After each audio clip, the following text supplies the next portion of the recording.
He has been declared, with residents in Saskatchewan province told to remain vigilant and shelter in place.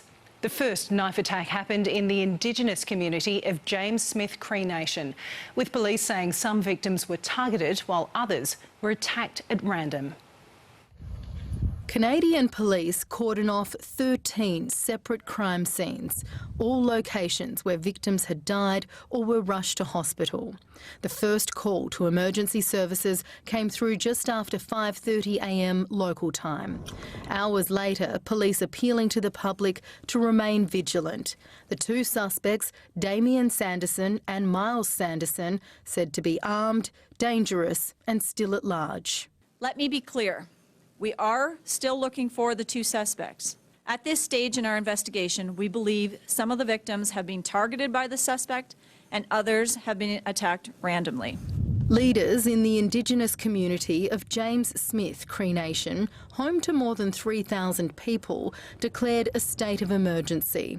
It's located just northwest of Weldon, a village where 200 people live. The tight-knit community's left shattered by what is among the deadliest mass killings in Canada's modern history. Canadian Prime Minister Justin Trudeau saying the attacks in Saskatchewan today are horrific and heartbreaking. We are closely monitoring the situation.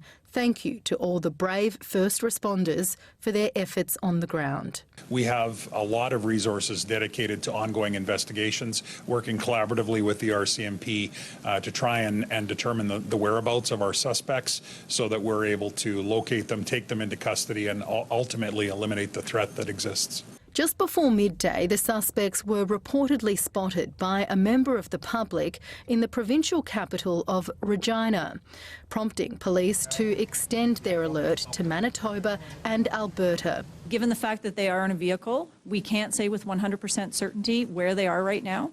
And we believe it's prudent to notify the residents of those provinces that there is a possibility they could have travelled to those locations.